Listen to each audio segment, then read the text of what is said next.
Hey, welcome to another great edition of Mississippi Stories. I am your host, Marshall Ramsey, editor-at-large at Mississippi Today, and I draw a few cartoons as well. Excited about our guest today. It's really weird how I got to know him. I was in Washington, D.C. Doing a work event and tweeted out that I was in Washington, D.C., and I got a tweet back saying, hey, this is Ralph Eubanks. Come by the Library of Congress. I'd like to say hello. And since then, I've been really a big fan of his, was beforehand, but really now that I've gotten to know him as well. He's, of course, the author of the fairly new book, fantastic book, which we're going to talk about a lot today, A Place Like Mississippi. It was published in March of 2021 by Timber Press. It takes readers on a complete tour of the real and imagined landscapes that inspired generations of authors. And it's just a fantastic journey around the state of Mississippi, touching on the authors and what inspired them. Just a great book. He's also the author of two other books, Ever is a Long Time, A Journey into Mississippi's Dark Past, basic books, and then The House at the End of the Road, the story of three generations of an interracial family in the American South. And that was published by HarperCollins. Washington Post book critic Jonathan Yardley said that named Ever is a Long Time as one of the best nonfiction books of 2003. That was high praise and definitely well worth it as well. He writes in a lot of different publications, everything from the Wall Street Journal to the New Yorker. He's been on National Public Radio as well. And of course, I mentioned he was the director of publishing at the Library of Congress from 1995 to 2013, a former editor of the Virginia Quarterly Review at the University of Virginia. He's spent a little time up at Harvard as well, and at Ole Miss and at Millsaps. Definitely, Ralph, thank you for joining us today. You've really kind of morphed into the teaching phase. Albert Brooks, I think, if I get that correctly, wrote a really good book talking about that, how we might lose a couple steps along the way of what brought us to the dance, but toward the end of it, our knowledge and our wisdom help us become a good teacher. And I think that's what's happening. And I don't know if you lost a step, but you definitely are doing a great job teaching. And I know you have been up in the Pacific Northwest doing just that. I really enjoy teaching, particularly as I was doing up in the Pacific Northwest, which was teaching writing and letting, developing writers give a sense of, I know two sides of the writing game. I know the side from being an editor and I know the side from being a writer. And I like working with writers to help them find their voices. I think that's so often there's something there. And one of my students last week, I think, is just on the verge of finding that voice that's going to be key to getting her work out into the world. Let me ask this question, because I kind of came late to the writing game because I had a teacher along the way that told me I couldn't write, and I was stupid enough to believe her. And so I never really started writing until probably I was in my early 40s, just regularly anyway. And when you talk about helping a student find their voice, what is the number one thing that keeps students from finding their voice? I think just what you said, someone telling them that they can't write. Writing is a practice, as you know. And the one thing that I always suggest that is key to helping find your voice is to read.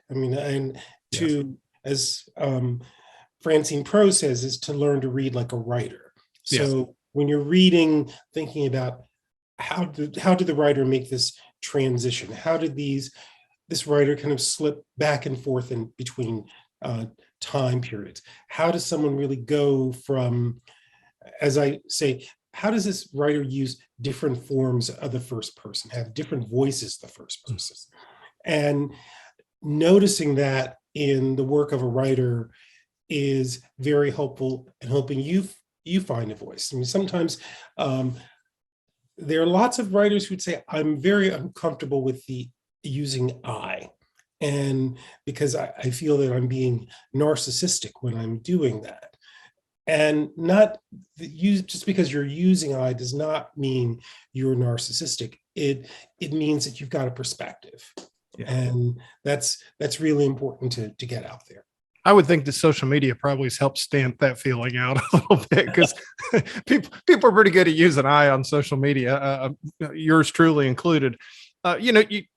Two things I really like about you. Number one, You were a good runner. I don't know if you still run or not, but you have definitely smoked me in a race or two. I will say that. But you're a very good observer, and you have a real gift of being able to cut past, I guess, the gauze or the film of. I don't know how to say this properly, but just you kind of cut through the BS when you see through things, and you're really good at that. But you're also an excellent writer. And I was going to ask you, you talked about how different authors can inspire you to become better writers. Who were the authors that inspired you to become a good writer?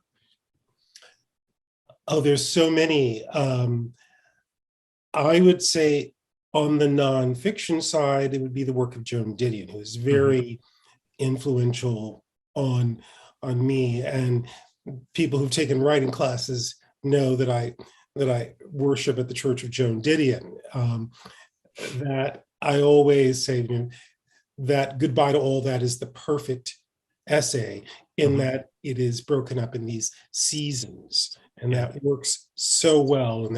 And using that, I would also say that Richard Wright is very influential on me as well. The way Black Boy was a book that left an impact on me, an incredible impact, and Eudora Welty. I love the work of Eudora Welty.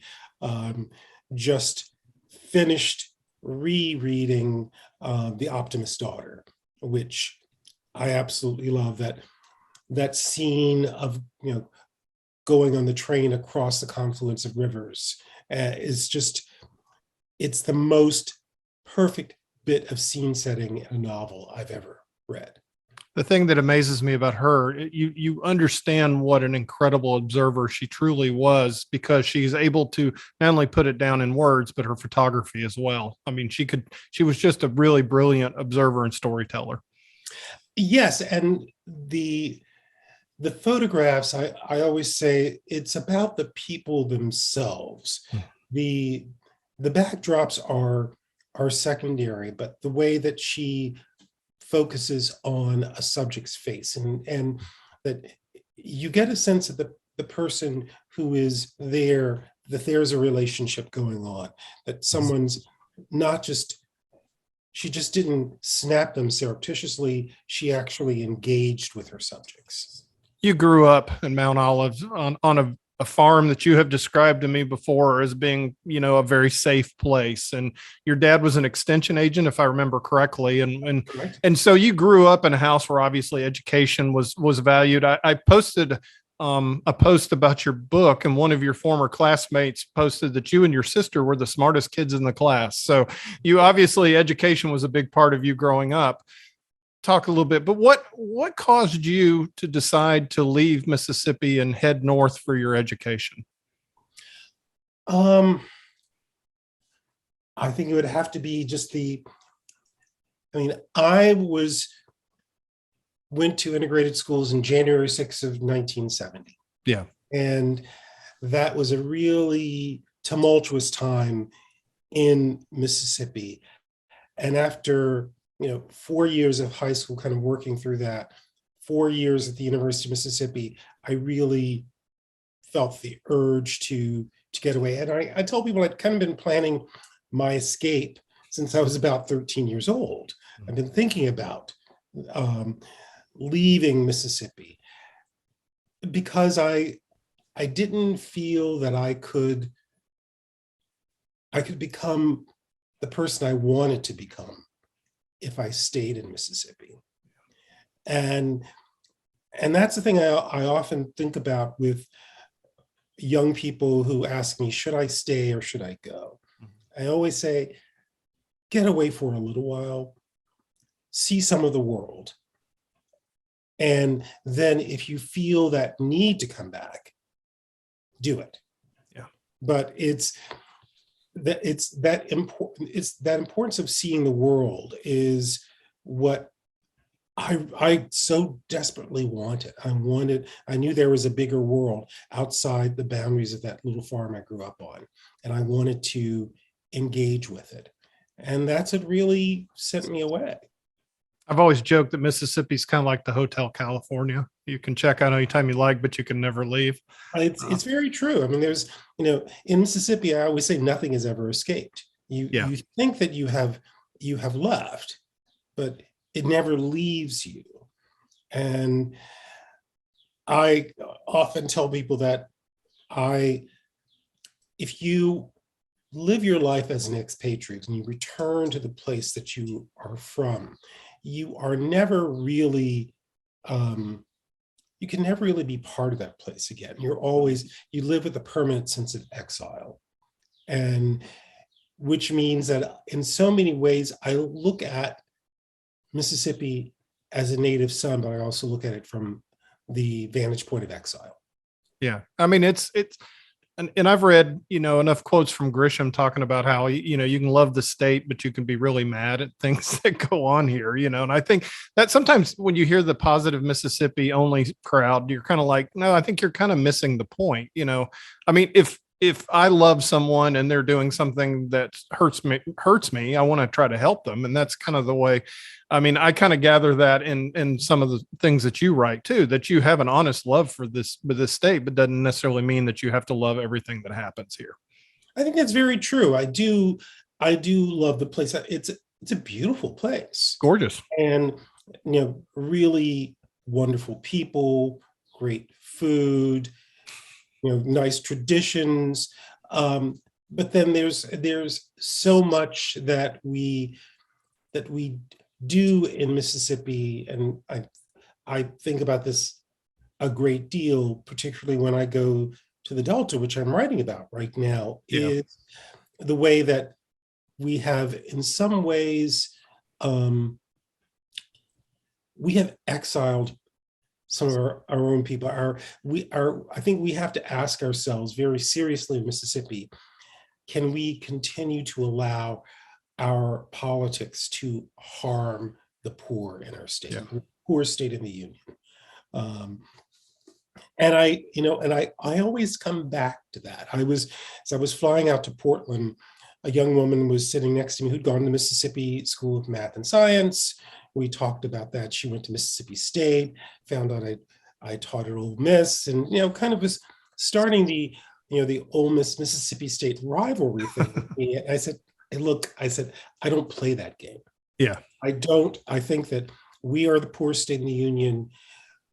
These are both very fine universities. We need to figure out ways that we can collaborate to make both of them really strong places for the good of this state. So I don't want to tear down your university. You shouldn't tear down mine. And that was, and she said, that's the first time anyone's ever said that to me. Yeah. And sometimes the way that we create rivalries, we set people off as other. Yeah. That can be very harmful. Oh, I mean, that's kind of the world we live in right now. We can't have a conversation with each other. I mean, you and I grew up in completely different worlds, but it's still fun to talk to you because I enjoy your perspective on how you see things. And I don't necessarily know that how I see things is terribly interesting sometimes, but it does make for some good cartoons occasionally. But although I have to say something about that rivalry real quick, the fact that they won 2 back-to-back World Series is so on brand for that rivalry because they're like brothers, they can never I got 2 Super Bowls. Well, I got 2. Oh wait, that's the Mannings, but you get what I'm saying, yes. On that. I always think, but I agree on your point on that. And it seems like we're in a time right now where we're like, totally, like fear is driving the bus. And that's how people are, political folks are really mining the amygdala right now instead of the frontal cortex to try to keep people to vote for them. Well, I mean, I have to say, Marshall, that's what you do in your cartoons. You make that very clear in your cartoons, how you do something very, I'd say it's funny, but very subversive, and that you just put it down very simply in a cartoon where you know exactly what's happening. It's like, why didn't I think of putting it that way? But it's all right there in an illustration or in a road sign or what someone sees or the reaction on someone's face. Well, I think that's why I love your book so much. I'll be honest with you. A Place Like Mississippi is a book that literally I have thought about for the last 25 years. Before you wrote it, even just why, number one, why Mississippi has so many great storytellers. And it's like a chicken and egg question. Is it because we have great stories or we have great storytellers? And then I kind of came to the conclusion, maybe it's because like an oyster, that grit, the thing that's the irritant, like how the blues were created out of just pure poverty and racism in the Delta. Literally the artists create a way for us to be able to digest and handle the issues that we have. But then boom, you write this book that just says exactly everything, every question I ever had to answer. It was fantastic. What made you decide to sit down and literally create a travel journal around the state of Mississippi and incorporate every beautiful, wonderful piece of literature that our state has produced into it? It's just such a great idea for a book. Well, it actually began in Portland, Oregon. Of course. It's the honest truth. Will McKay, who is my editor at Timber Press, approached me about writing a book on Mississippi writers. Yeah. Thinking about the Mississippi Writers Trail. Yeah. Mississippi's creating this Writers Trail. I'd like for you to consider, writing a book that tells the story of the Writers Trail. Beginning in the Delta and then moving out into the state. And I think it was that idea of kind of beginning with the Delta that kind of, it didn't quite click with me. And I remember telling Will, I said, I really like the idea for this book. I said, but it doesn't start in the Delta. I said, I don't know where it starts. Mm-hmm. I said, but if you'll give me a little bit of time, I'll begin to figure that out. And I started, doing some research as I am wont to do, and went down this very deep rabbit hole of Mississippi writers and where they were all from. I think it was really with my literary map of Mississippi. And then all of a sudden I looked at the Gulf Coast. I said, that's it. That's where it all begins. Yeah. I said, because we've got Natasha Trethewey and Jessamine Ward there on the Gulf Coast. This is a place that we think of as the end of Mississippi, but it's a place that's always been where Mississippi has renewed itself. I remember Camille and I remember Katrina, and the people of the Mississippi Gulf Coast are some of the most resilient people Amen. in Mississippi. Yeah. So that's kind of in their DNA. Let's start with two writers from there, then move through the state. And how that journey went kind of shifted a little bit as to whether you go from the Gulf Coast to Natchez, the Gulf Coast to Jackson, but then it was the Gulf Coast to my native Piney Woods, to Jackson, to Vicksburg and Natchez, back over to Eastern Mississippi and Meridian, Hill Country and Oxford, then the Delta.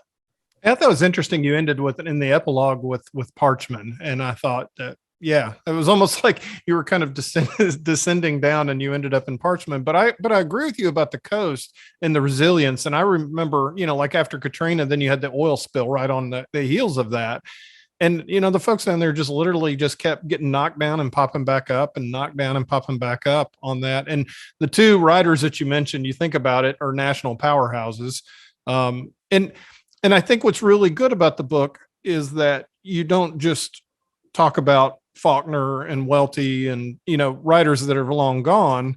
I mean, you're talking about some living, breathing writers today. It's like we literally have a living tradition here of literature. And I guess it's just because the prompts, the stories, the inspiration is still here just the same as it was back 100 years ago. It very much is. And, thinking about other writers who kind of embrace that tradition. I wanted to include people who've chosen Mississippi, who've chosen to be Mississippians, like Amy Nizuka Matato, like Beth Ann Finley. Yeah. These are people who have chosen Mississippi as their home, and kind of enlarging who we think of as as a Mississippi writer, enlarging that idea, but also learning about living, breathing writers and that connection between past writers and current writers, particularly thinking about Kiese Lehman and Margaret Walker Alexander. That Kiese going to her house and Margaret Walker Alexander telling him to own your name. Yeah. And visiting that neighborhood and realizing that I had played on that very street. Yeah. The boy, not really making that connection. So in so many ways, how the lives of writers in the state overlap in some way. It's like someone said, Mississippi is not a state, it's a club.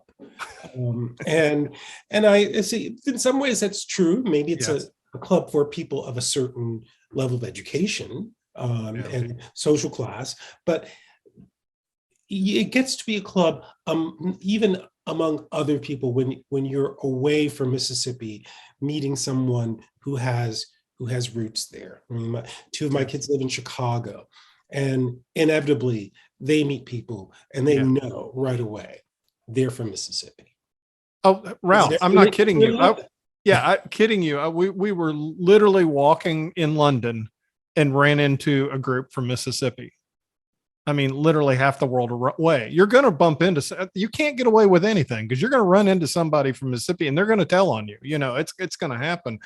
But I will say this, and you mentioned Beth Ann Finley, and she and Tom, her husband, Tom Franklin, they have graves. They have bought tombstone plots in the cemetery near Faulkner's, where Faulkner's buried, because they are totally committed and love Mississippi after moving here. And I can see why. I mean, I've been here 25 years now. I thought I'd be here too. And I've ended up spending a lot of time here, but it's great. And I think one of the joys of doing things like this and, being able to do the interviews is I've been able to interview a lot of the writers that you write about and you've interviewed in the book. And, the stories that they tell, I mean, like Angie Thomas, who I love Angie. I mean, she's just, I love seeing her succeed because she and her mom are two of the coolest people you'll ever meet. Of course, her mom heard the shots that killed Medgar Evers because she lived just right nearby. And, and then Angie, witnessed the crime. I think you wrote about it, that she watched, I think, a shooting and maybe even a murder. And her mom took her to the library and said, no, you're going to read books because that's what you just saw is not the real world.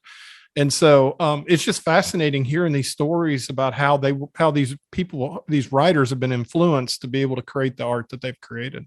I mean, it is. And it's so funny how when you begin to interview writers, those stories begin to come out. Yeah. The things that really shaped them. And it doesn't take very long for it to really begin to bubble up.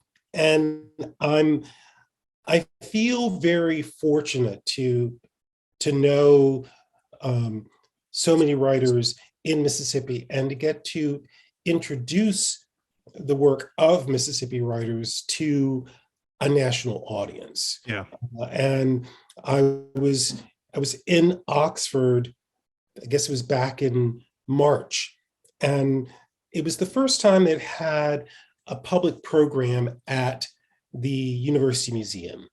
And I was there at the reception, and there were also people I just hadn't seen in person in a very long time. It was just so wonderful. And I found myself surrounded by this group of women who were visiting from Denver and San Francisco. They were originally a book group in San Francisco, and they had decided to read Mississippi writers, and they were using my book to travel around the state and wanted to talk with me about that. And that's kind of the reach that the work of our writers has had, is that it really stretches across the country. And that's something we should be very proud of. I often say that what Mississippi really needs to embrace is its literary heritage. And we have a literary heritage like no other Southern state. And I mean, you have great, treasures like Angie Thomas and Curtis Wilkie. And one of the things, I think one of the best things I did for my research assistants at the Radcliffe Institute was bring them to Mississippi, tour the Delta, and interview Curtis Wilkie with them present. And I said, this man is a national treasure. I could listen to Curtis read the phone book. Yeah. I really could. And the thing is, he'll just sit there and tell stories like, oh yeah, when I was covering Jimmy Carter and, all the other reporters flocked to go Jimmy's Sunday school class, I sat at the front of Billy's service station and we drank beer. And it was just like, and that time I lived down the street from, Joe Biden and, you're just kind of like, oh, and the time I was in Lebanon after the Marines barracks. I mean, he literally, but his writing, I love reading his writing and I think you touched on something and you said it was just good to see people that you haven't seen in a long time. One of the things that I love personally about Mississippi is our creative class of folks, because they're so accepting and so kind. I mean, you can go to the Mississippi Book Festival, which I think is now a crown jewel in Mississippi's crown. I think it's just a fantastic event. And you sit in the author's lounge and it's like a family reunion. Yeah, I mean, it really is. And I think that's what it will. I am looking forward to being back in that room in the Capitol, where, you just sit around and talk with people and you catch up with them back there in between readings. And it's just really, it's really lovely. And I've missed it. I've truly missed it. So, I mean, as I said, I went there just to see people I hadn't seen in a while. And I was expecting that people were looking around from things from my book and that they come to Mississippi just for that purpose. Yeah. Are you going to put together a map to go with it? I mean, that's not a bad idea. Well, I think the the Writer's Trail. The Writer's Trail exists. There is a literary map of Mississippi. I think that the Mississippi Library Commission has issued, so which I think is wonderful. And and that actually puts my little hometown of Mount Olive on the map there as well. That's right. And because of you. Well, yes. I mean, I'm actually going to my hometown to be the Grand Marshal of the Christmas parade in December. No way. Oh. Well, I mean, Mount Olive has produced per capita probably more famous people than most towns. I mean, if you think about it, because you had a pretty good quarterback came from there too. Yeah, a very good quarterback came from there. That's true. And I do. I mean, and in addition to just those people that we know who came from there are all these wonderful people from there that we don't know. Right. I think about my she was a few years ahead of me, and I have an old grandfather clock in my house. Okay. So it's noon here. That's one of 12 strikes. My classmate Annie K. Malloy, who taught she went to high school there, went away, got a couple degrees, came back and taught there. That's someone who really should be famous. But I think that the students that she's taught there, those are the people we're going to be hearing from again, who are from Mount Olive. Speaking of people that have taught people and that are from there, Geraldine Parker got to see you receive a very nice award. You, of course, the Mississippi Institute of Arts and Letters awarded you the winner for the Nonfiction Award for, of course, a place like Mississippi. And she was your first grade teacher. How cool was that? That she, not only she's still with us, but she was able to enjoy that moment with you. That was really I enjoyed that so much. There are so few people who are alive now who are links to my parents. Yeah. And she is one of them. Oh, wow. And she knew my mom. Mrs. Parker will be 93 on July 18th. But I would say doesn't look a day over 65. So, She looked pretty good. Yeah. yeah, and she is sharp as a tack. She's just as sharp as she was when she was my first grade teacher, which, I tell people, someone said, she must have been really young when she was your Yeah. teacher. And I said, she was. And when I think about it, she was probably 32 years old. When she was That's not that young. I mean, so I'm doing the math here on that. So, but like I said, I would have thought she was in her 70s, literally, by looking at her. She looked great. But that was neat though. And how was that day? Because like I said, I saw you that day. I didn't get to go to the ceremony, obviously, but I mean, I know you probably feel about awards probably kind of like I do. It's nice to win them, but you obviously the creating the art is what really truly matters. But it had to be nice to be recognized at home. It's nice to be recognized at home.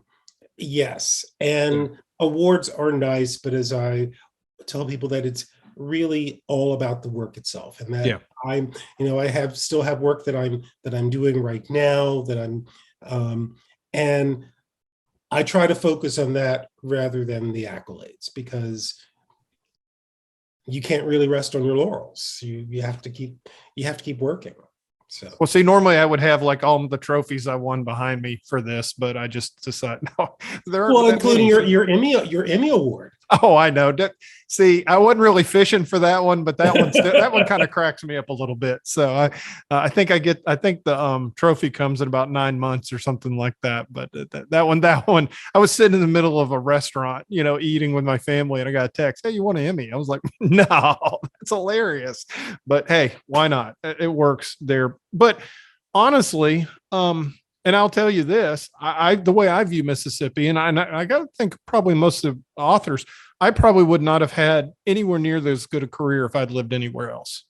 I just have really good material. And I think that there's just something about this place. I'll talk about rich soil, but it really does make you a better at whatever you want. I mean, it challenges you. It makes you work harder. It challenges your beliefs, your religion, everything. I just kind of, and if it doesn't, then well, bless you. But I mean, I often joke that I'm a nonfiction writer because I'm bad at making stuff up.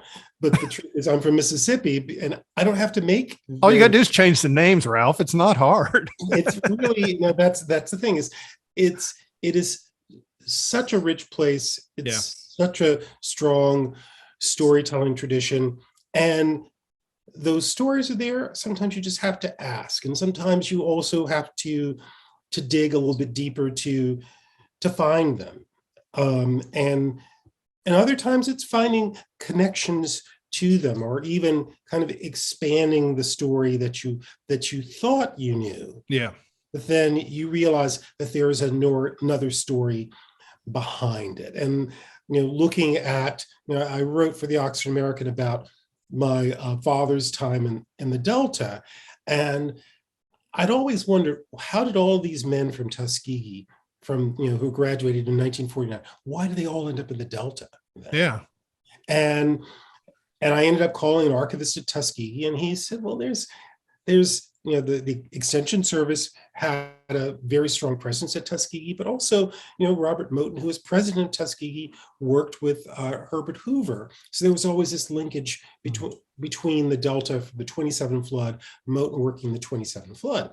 And I said, that's really interesting. And I started to do some more research. And I learned that Herbert Hoover promised Moton, if he would work with him on the 27 flood, and the relief there, that one of the things he would do when he became president was to buy up one of the plantations and subdivide it for former sharecroppers and make them land. Really? Yeah. And in today's parlance, we would say that Herbert Hoover ghosted Robert Moton. Yeah. Robert Moton went and worked for Roosevelt's campaign, and that is what Roosevelt did at Mileston. So all those men who went to work at Mileston in Holmes County were from Tuskegee. So it's almost as if there is this.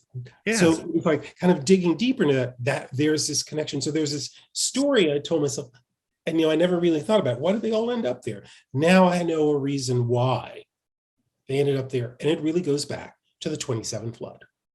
Yeah, that was, a lot of people don't know that that was literally the thing that put Herbert Hoover on the national map. Yeah. Was during the 27 flood. And I love that. I mean, seriously, you ask a simple question and there's this amazing story behind it. Yeah. I mean, so, and sometimes it's, as I said, it's just Yeah. knowing the questions to ask, or even just a very simple question. I had that very simple question. And as I started to probe a little bit more, Yeah. I found out there's a bigger story. So like I tell my students all the time, when you don't really realize when you're a young person that you're this witness to history. Mm-hmm. And don't forget that. I mean, it's when I wrote a piece for Vanity Fair about Joe Biden and his working with Southern segregationists, one of the things that was in my memory was Edward Kennedy speaking at my college graduation, being introduced by Jim Eastland. And even though I did not use that connection in the story itself, it wasn't material to the story, I knew that because I had witnessed that. Right. And when I started researching, I went and I found the speech. I found the New York Times story. And I wove that into the story. As I said, not the personal side of it, but the fact that it happened, saying there's this history of this. And that Eastland famously said, or no, I think it was Ted Kennedy famously said, well, I'm happy to be with you here, Jim, but the only reason I know you can do this today is because you're not running for re-election. So, wow.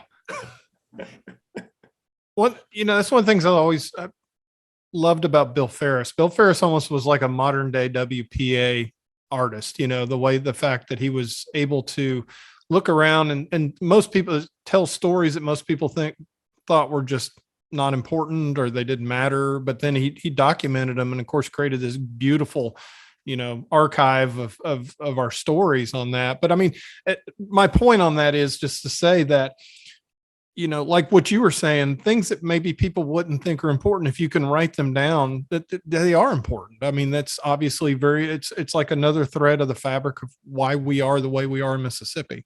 I mean, it's like, I'm going to be working with, documenting the stories of the men and women who were arrested at the University of Mississippi in 1970, ending up with people protest, and getting all of their stories, documenting that is going to be really important. That was a protest that wasn't talked about when I was a student there in the mid 70s. I think there was some shame associated with that. But before these people go, getting those stories down. And what it's led me, we started out talking about my leaving because of, remembering 1970. 1970 in Mississippi was a very tumultuous time. Yeah. There's so Jackson State, so much that happened that year. So what I'm hoping to do as I get these stories down is to make connections between that story and this broader story of change in Mississippi in 1970. So that makes a lot of sense. We started off the conversation with talking about you teaching and helping students find their voice. It sounds like that, whether you're at Harvard or you're out in, Pacific University or you're at Ole Miss or wherever you're teaching at, you're teaching these students that literally to be able to see what's going on around them and being able to get it down in some format. Yes, I mean, that it's teaching them ways of seeing. I think that's probably the most important thing. And for them to also develop their own way of seeing. It's one thing for me to instruct them on that. And I always tell people that to change what we see, first we have to change what we know. Right. So you learn about a place, and then it changes the way that you see it. And I think looking at these archival sources has kind of changed the way that I look at different places in Mississippi. And working on a place like Mississippi has made me look at the landscape in a very different way than I did when I started the book. It's, as I tell people, you're using place as an archive. And when you're using place as an archive, you are creating your own archive. Yeah. And that's what I really what I did, in addition to using, primary archival sources, actually using the place itself, its geography, what happened in a certain place, and why does this place feel so empty and so silent, and what is it that fills that silence? I bought the audiobook as well as the printed book, and I listen to it when I drive around Mississippi. I don't know. It seems to work really well for that. When I took this job here, I moved here from San Diego, and I grew up in Atlanta. So, I grew up in the South, but I lived out in San Diego, and my boss at the time, or one of my bosses, she gave me North Toward Home. And she just said, Willie Morris has got as good of gift of sense of place of any writer that I know. And you need to read this book before you move there, and it'll help you learn how to be able to see and understand Mississippi. And I think that was one of the finest gifts I've ever received, because, that's really, honestly, it's just being able to look around and see the sense of place. And you did that really well in this book, and you captured the sense of place and with every author. And and I didn't really know that much about the Piney Woods, and knew about the history there, so I really appreciated that part of the book a lot.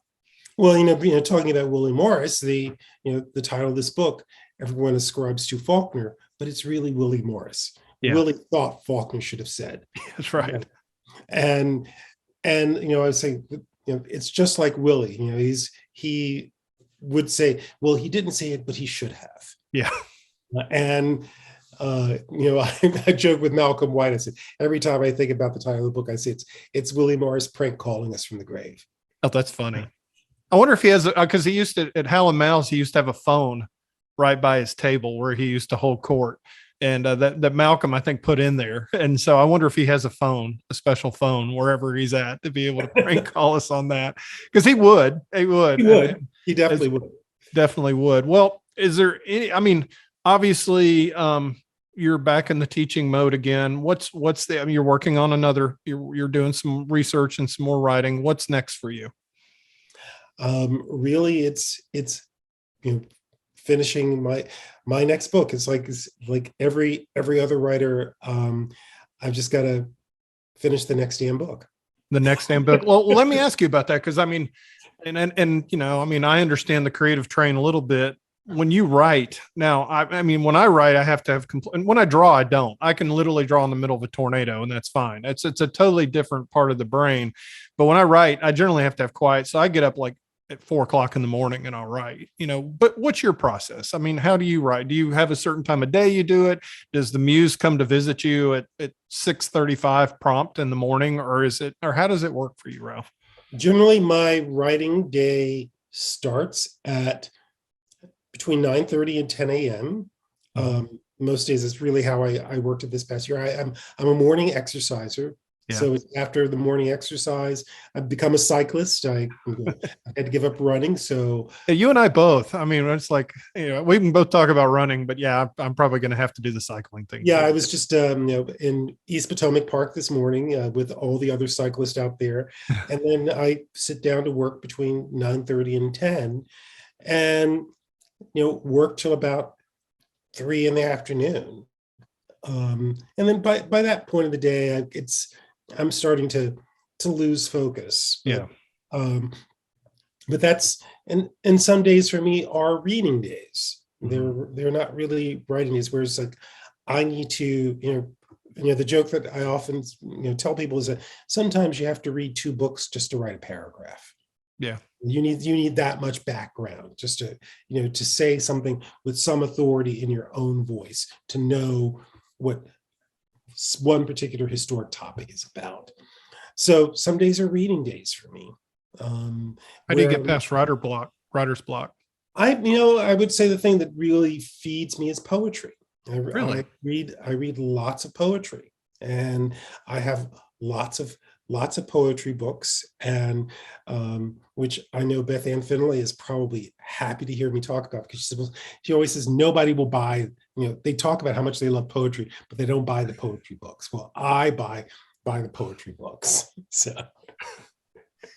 I tell you what, though, I mean, she's a pretty good short story writer too. I got to give her credit. I love her. I love her short story book as well on that.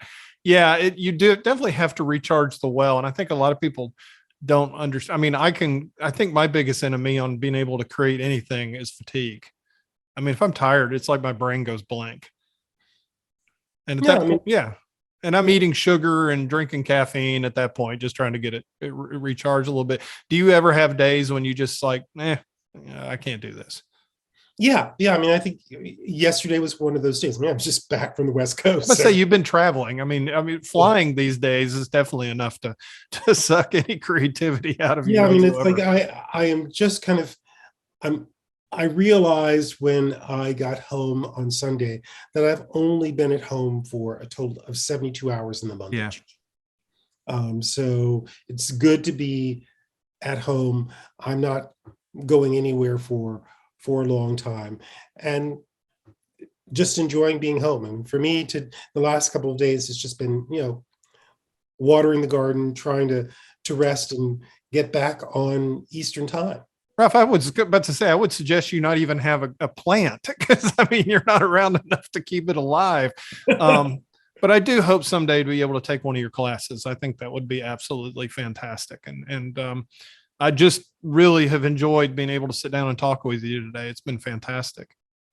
Well, thanks. It's always nice to talk to you, Marshall. Yeah, it's good to catch up with you. Like I said, I obviously I highly recommend people pick up a copy of A Place Like Mississippi. It's once again, it's out in all bookstores still.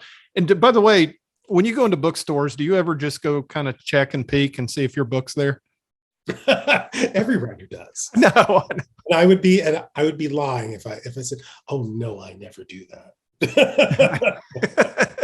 I was in Bar Harbor, Maine, and I saw one of Angie Thomas's books. I think it was The Hate You Give, of course. And I took a picture of it and sent it to her. And I said, "You're in Maine. You've made it all the way to Maine." And she said, when I was a little girl, I never would have dreamed of that, kind of thing. So as well. But Ralph, I really appreciate it. Thank you so much. I'm going to do a quick ad real quick, and then we'll sign out. I want to thank my sponsor, the University of Mississippi Medical Center. It's, of course, the state's only academic medical center.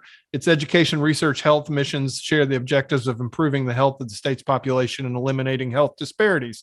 Located in Jackson, UMMC encompasses 7 health science schools, including medicine, nursing, health, and related professions, dentistry, pharmacy, graduate studies, and population health.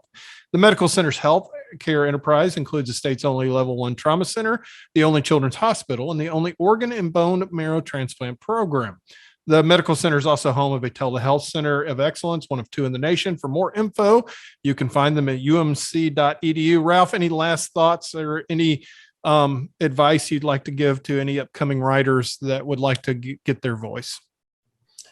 I would just say keep writing. Don't give up. Yeah, don't give up. Be persistent. I love that. Ralph, thank you so much. Oh, thank you, Marshall. Thank you for watching this episode of Mississippi Stories. Make sure to subscribe to the Mississippi Today YouTube channel and click the bell to be notified every time a new video uploads.